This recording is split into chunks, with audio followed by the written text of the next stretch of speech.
Hello po sa inyo mga kaibigan! Bagong ulam na naman po ito. Unahan ko na po kayo. Kung gusto nyo mabigyan ko po kayo ng shoutout, ilagay nyo po yung pangalan nyo at taga saan kayo, kung saan kayo nanonood dito po sa comment section at babasahin ko po yan at ma-shoutout na po kayo habang maaga pa. O nalaga na po natin tong ating talong at pinalalamig natin at ating minamash. Ito po ang ulam na nirequest ng ilan sa inyo kaya ito po ang gagawin natin. Pagka mainit na po ang mantika, unahin po natin isang malaking patatas na hiniwa ko po ng maliliit na kudra-kudrado at nakita nyo po namumula na. Half cook na po yan. Tsaka po natin lalagyan ng konting asin, timplahan natin ng konting pamintang durog at tsaka seasoning powder po kung gusto nyong gumamit. Diretso lang po ang ating paghahalo at kapag mabango na, isama na po natin ang ating sibuyas, tuluyan ng igisa kasama ang bawang at humahalimuyak na rin po. Isusunod na rin po natin ang ating kamatis. Patakan din po natin ng konting liquid seasoning. Kayo po ba'y nakapag-subscribe na sa aking YouTube channel?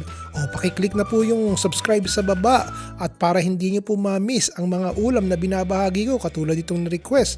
Magluto daw po ako nito. Corn beef po, karne norte. Medyo may kalakihan ng latang nabibili dito sa Amerika pero sa atin yata sa Pilipinas ay may nabibiling maliliit ng kaunti.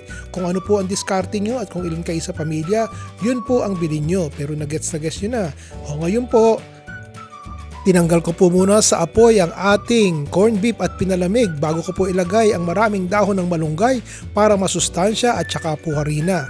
Haluin po muna natin yan. Kinakailangan po talagang sumama ang harina sa ating corned beef. At kapag okay na po yan, umpisa na natin ang pagluluto. Ilubog muna natin ang ating minash na nilagang talong sa binating itlog at ilalagay ko na po. Ang gamit ko po yung non-stick na kawali, kung meron po kayo mas mainam na yun.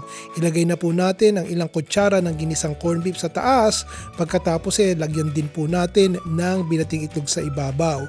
Kadalasan po pumapalpak yung iba pag nagluluto ng tortang talong. Ito naman po yung nakikita nyo, ayos na ayos, di po ba? Kinakailangan po talaga nakakatulong na non-stick ang inyong kawali. Sundin lang po natin ang aking ingredients na ginamit at ang aking cooking procedure. Palagay ko'y makakasigurado kayong hindi papaltos ang inyong tortang corned beef.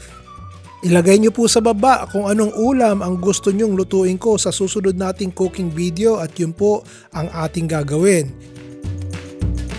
Sobra-sobra po yung talong dito sa amin. Gusto niyo po bang dumaan at nang matikman nyo itong aking nilutong tortang corned beef? Sa likod po kayo dumaan ha. Yumuko kayo at may sampayan po, may nakasampay. Ayos! Bukas po ulit. Ron Bilaro.